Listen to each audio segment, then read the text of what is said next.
बरखा की सास बिमला जितनी खड़ूस सास थी उतनी ही अच्छी माँ थी। यानी कि अपनी बहू से तो वो हमेशा चिढ़ी सी रहती थी, पर अपनी बेटी पर बहुत प्यार लुटाती थी। हाँ पूनम बिटिया, कैसी है? और बनारस में गर्मी पड़ रही होगी, यहाँ दिल्ली में तो बहुत ही गर्मी है। अच्छा, कब से छुट्टियां शुरू है बच्चों की? एक काम कर, इस बार 1 महीने के लिए रहने आ जा। कब से तेरा आना नहीं हुआ। हाँ और क्या। अच्छा ठीक है, चल रखती हूँ। माँ जी, वो मम्मी का फोन आया था, कुछ दिनों के लिए छुट्टियों में रहने के लिए बुला रही हैं। वो भाभी भी अपने मायके गई हुई है, तो मम्मी घर पर अकेली है, तो उन्होंने कहा कि मैं और बच्चे चले जाएंगे तो उनका मन लग जाएगा। बस छुट्टियां शुरू हुई नहीं कि तूने मायके जाने का राग अलापना शुरू कर दिया। अरे तुझे पता है ना, पूनम बच्चों के साथ छुट्टियों में रहने आने वाली है। अब मैं अकेले तो सारा काम करूंगी नहीं, और पूनम कोई नौकरानी तो है नहीं, इस घर की बेटी है, उसे घर के कामों में लगाने के लिए नहीं बुला रही हूं। तू तो बड़ी चालाक है, ननद के बहाने छुट्टियों में अपने मायके में आराम करने जाना चाहती है, ताकि पूनम यहाँ का सारा काम समेट ले। हरीश ऑफिस जाता है, तेरे ससुर जी दुकान जाते हैं, पता है ना, सुबह नाश्ता और रोटी पैक करना होता है। ना भाई ना, मैं तुझे ना जाने दूंगी। आखिर में देखूंगी, एक दिन के लिए जाना हो तो हो आना। पर माँ जी, आखिरी की छुट्टियों में बच्चों की ट्यूशन शुरू हो जाएगी, इसलिए मेरा जाना नहीं हो पाएगा। बिमला ने बरखा की बात पर ध्यान नहीं दिया। अरे बिमला, ये एसी की सर्विस करने वाला आ गया है। बरखा, ओ बरखा, अपने कमरे का दरवाजा खोल दे, तेरे कमरे का एसी सर्विस होगा। पूनम और बच्चे कल सुबह दिल्ली पहुंच जाएंगे। तुम बाहर ड्राइंग रूम में अपना बिस्तर रख लो, यहीं कुछ दिन जमीन पर सोने का प्रबंध कर लेना। बिमला, मैं सोच रहा था एक एसी और ले लेते हैं। यहाँ ड्राइंग रूम में पंखे की गर्मी में भला, और कूलर भी पुराना। चुप रहो जी, इतना बिजली का बिल कौन भरेगा? घर में 2-2 एसी चलेंगे तो हैं? कुछ दिनों के लिए तो लड़की आ रही है, तुम उस पर भी नजर लगा दो। अरे कुछ दिन यहाँ के ड्राइंग रूम का कूलर चला लेंगे बच्चे। मैं जानती हूँ हरीश इस बात को समझ जाएगा, फालतू खर्चे कम करा कर। अगले दिन पूनम बच्चों के साथ रहने आ जाती है। पूनम के बच्चे बहुत ही शरारती थे। मम्मी, निधि ने मेरी गुड़िया तोड़ दी। कोई बात नहीं बेटा, निधि भी तो तुम्हारी छोटी बहन है ना, गलती से टूट गई होगी, मैं तुम्हें और खरीद दूंगी। मामी, मुझे मैंगो शेक पीना है। मामी, मुझे भी मैंगो शेक। मम्मी, मुझे भी मैंगो शेक पीना है। मम्मी, मुझे मैंगो खाना है, मुझे शेक नहीं पीना। मामी, मुझे मैंगो शेक रहने दो, मुझे भी मैंगो दे दो, मुझे भी मैंगो ही खाना है। माँ जी, बच्चे मैंगो खाने के लिए कह रहे हैं, एक ही रखा है। मैं सोच रही थी बाबूजी को फोन कर दूं, दुकान से आते हुए वो आम लेते आएंगे। एक तो रखा है ना, बंटी को आधे का मैंगो शेक बना दे और आधा निधि को खाने के लिए दे दे। पारुल और पीयूष बाद में खाते रहेंगे। बरखा बेचारी क्या करती, उसने अपने बच्चों का मन मार कर ननद के बच्चों को मैंगो आधा आधा बांट दिया। बंटी को मैंगो शेक बनाकर दिया और निधि को खाने के लिए दिया। इस पर पीयूष और पारुल का मन खराब हो गया। तब बरखा ने उन्हें समझाया, बच्चों कोई बात नहीं, शाम को दादाजी आएंगे तो मैं तुम्हें और मैंगो मंगा दूंगी। अब हम बुआ के घर जाते हैं तो वो भी हमें कितना कुछ खिलाती है ना। ऐसे ही मैंने बंटी और निधि को आम दे दिया, ठीक है? अरे भाभी, जरा कमरे का एसी खोल दो, बहुत गर्मी हो रही है। माँ आओ ना, तुम्हारी गोपी बहू वाला साथ निभाना साथिया सीरियल लगा दिया है। अरे भाभी, एक गिलास ठंडा शरबत बना दो, बहुत मन कर रहा है। और वो पापा जी सुबह तरबूज लाए थे, वो भी काट कर फ्रिज में रख देना, मैं थोड़ी देर में खा लूंगी। अच्छा माँ, मैं सोच रही थी रात को भरवा टिंडे बनवा लो और साथ में सूखे करेले। और भाभी, आलू प्याज डाल देना करेले में, बच्चे आलू छांट छांट कर शौक से खा लेते हैं। अरे तू चिंता मत कर, आलू थोड़े ज्यादा डलवा दूंगी। बरखा सुन लिया ना, जा फटाफट रात के खाने की तैयारी कर ले और पूनम के लिए शरबत बना ला। भरी गर्मियों के दिन सारा दिन बरखा घर के कामों में लगी रहती थी और उसकी ननद और सास पूरा दिन एसी में बैठकर गप्पे मारती थी। आधी छुट्टियां बीत चुकी थी। बरखा, तुम कहो तो मैं एसी ड्राइंग रूम में लगवा देता हूँ। तुम्हें और बच्चों को बहुत परेशानी हो रही होगी, यहाँ बहुत गर्मी है, कूलर की हवा बहुत गर्म है, कूलर भी तो पुराना हो गया है।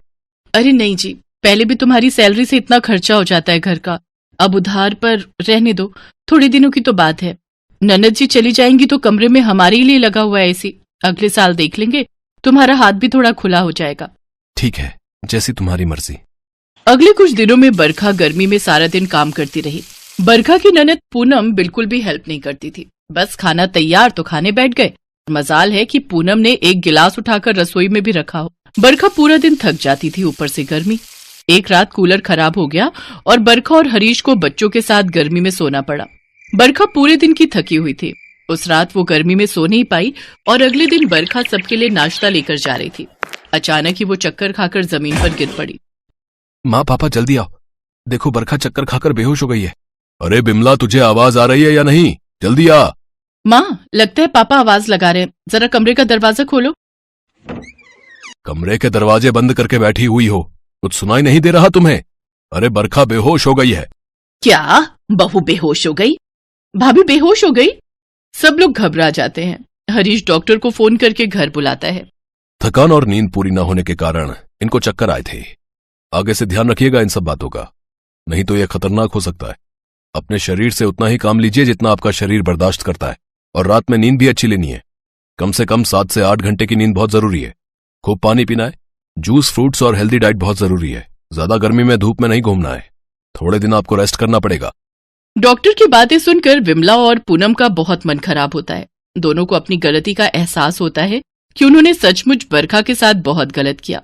हरीश, अभी एक नया एसी लेकर आ और ड्राइंग रूम में लगवा। रात को मेरी बहू बरखा एसी में सोएगी ताकि उसे अच्छी नींद आ सके।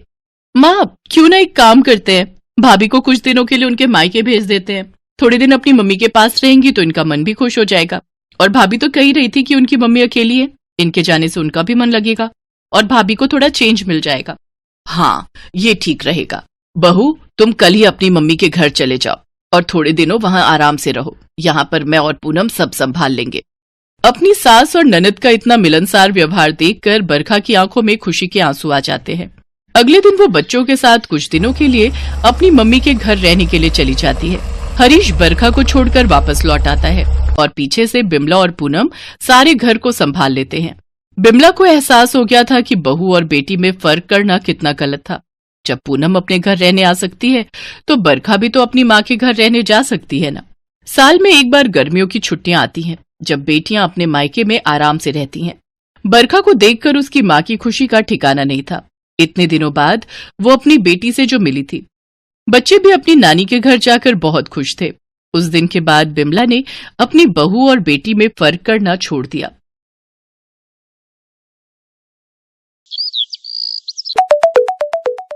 अरे तू चिंता मत कर, शाम को दामाद जी से कहना ऑफिस जाते समय यहाँ होते जाएंगे। मैं कढ़ी चावल बनाकर रखूंगी, तू रात में कुछ मत बनाना।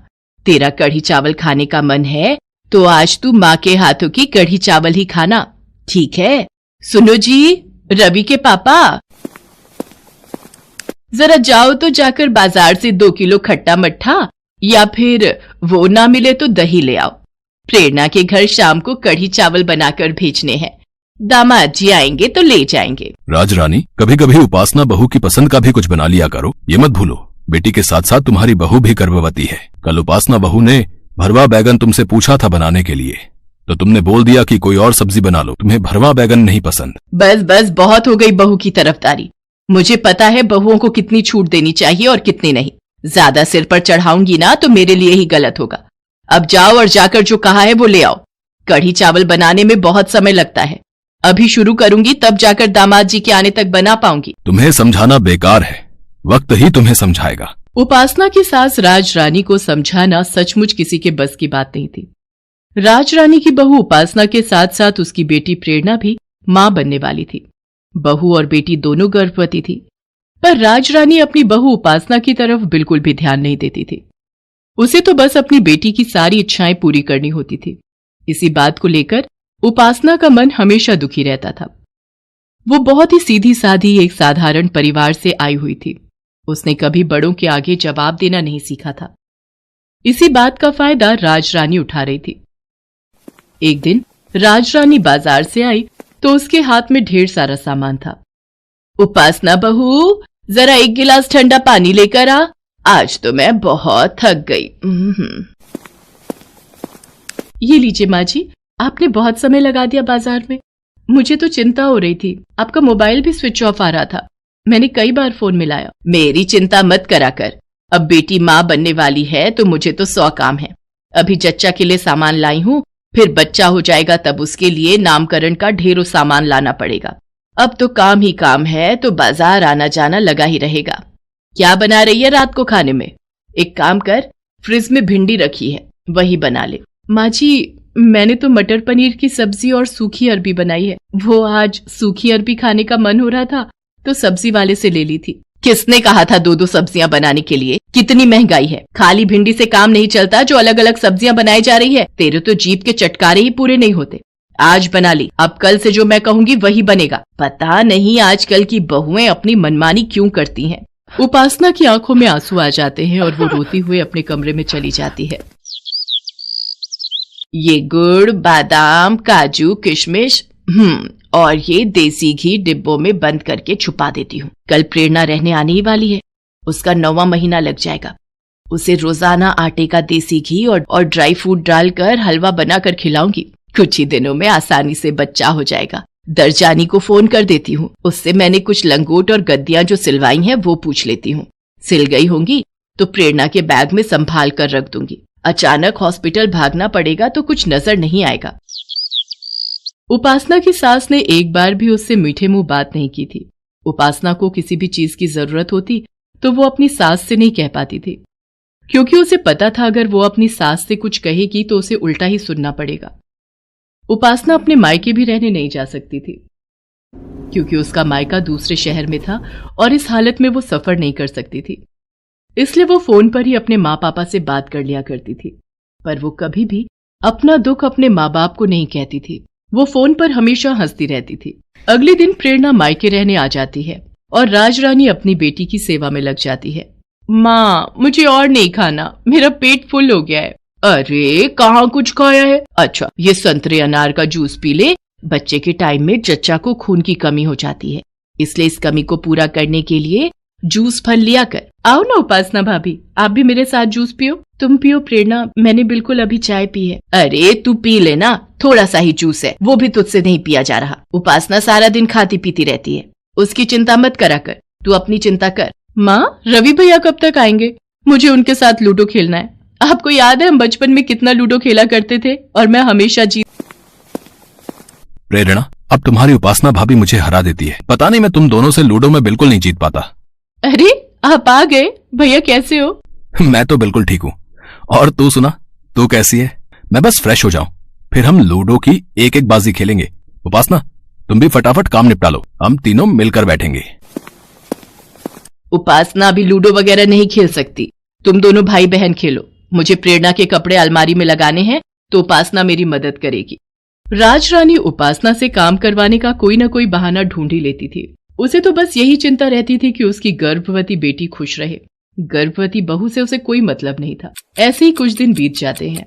राजरानी प्रेरणा का बहुत ख्याल रखती थी। प्रेरणा और उपासना दोनों की डिलीवरी का समय नजदीक ही था। कब बच्चा हो जाए किसी को नहीं पता। एक दिन घर पर कोई नहीं था, रवि ऑफिस में था। उपासना की सास राजरानी और ससुर ज्ञानचंद भी किसी जरूरी काम से बैंक गए हुए थे। अचानक पीछे से प्रेरणा को लेबर पेन शुरू हो जाता है। भाभी, भाभी, मुझे बहुत तेज दर्द हो रहा है। लगता है मेरे लेबर पेन शुरू हो गए। हे भगवान, अब मैं क्या करूं? मुझे ही प्रेरणा को हॉस्पिटल ले जाना होगा। प्रेरणा, तुम चिंता मत करो, मैं रोड से किसी ऑटो वाले को बुलाकर लाती हूँ। प्रेरणा खुद इस हालत में नहीं थी कि तेजी से चल सके, पर वो हिम्मत करके किसी तरह ऑटो वाले को रोकती है और प्रेरणा को ऑटो में हॉस्पिटल लेकर जाती है। घबराहट से उपासना की खुद की तबीयत बिगड़ जाती है। डॉक्टर, मेरी ननद की हालत। ओके, मैंने चेक कर लेती हूँ, आप अपने आप को संभालिए। सिस्टर, पेशेंट को लेबर रूम में एडमिट कीजिए। उपासना की हालत बहुत खराब थी। वो रवि को फोन करती है। इतनी देर में राजरानी और ज्ञानचंद भी हॉस्पिटल आ जाते हैं। बधाई हो, पेशेंट की बेटी हुई है। जच्चा और बच्चा दोनों ठीक हैं। क्या मेरी नाती हुई है? मैं नानी बन गई। सिस्टर, मेरी वाइफ उपासना जो मेरी बहन को लेकर आई थी वो कहाँ है? देखिए, उनकी हालत बहुत खराब है। उनका ब्लड प्रेशर बढ़ गया है, जिस कारण हमें उनका ऑपरेशन करना होगा। डॉक्टर बस ऑपरेशन रूम में जा ही रही हैं। डॉक्टर, हमारी बहू कैसी है? वो ठीक तो है ना? देखिए, हमें जल्दी ही ऑपरेशन करना होगा। टेंशन की वजह से उनका बीपी बढ़ गया था, जिस कारण नॉर्मल डिलीवरी करना उनकी जान के लिए खतरनाक होगा, इसलिए हम उनका ऑपरेशन करेंगे। प्रेरणा को होश आ जाता है और वो राजरानी को सारी बात बताती है कि किस तरह से उपासना ने उसे हॉस्पिटल में एडमिट करवाया। राजरानी को अपने किए पर बहुत पछतावा होता है और वो अपनी बहू उपासना के लिए हॉस्पिटल में बनी भगवान गणेश की मूर्ति के सामने प्रार्थना करती है। उसकी आंखें आंसुओं से भरी हुई थी। इतनी देर में सिस्टर दौड़ती हुई आती है और बताती है कि उपासना के बेटा पैदा हुआ है, जिसे सुनकर सब लोग बहुत खुश होते हैं। कुछ घंटों बाद उपासना को होश आता है और उसे रूम में लाते हैं। राजरानी उपासना से माफी मांगती है। मुझे माफ कर दे उपासना बहू, मैंने तेरे साथ अच्छा व्यवहार नहीं किया, पर तूने फिर भी एक बहू और भाभी होने का पूरा फर्ज निभाया। माँ जी, मुझे आपका प्यार मिल गया। आपका प्यार मेरे लिए अनमोल है और आप सबकी सेवा करना तो मेरा धर्म है। जीती रह मेरी बच्ची। उस दिन के बाद राजरानी अपनी बहू और अपनी बेटी दोनों को बराबर का प्यार और दर्जा देने लगी।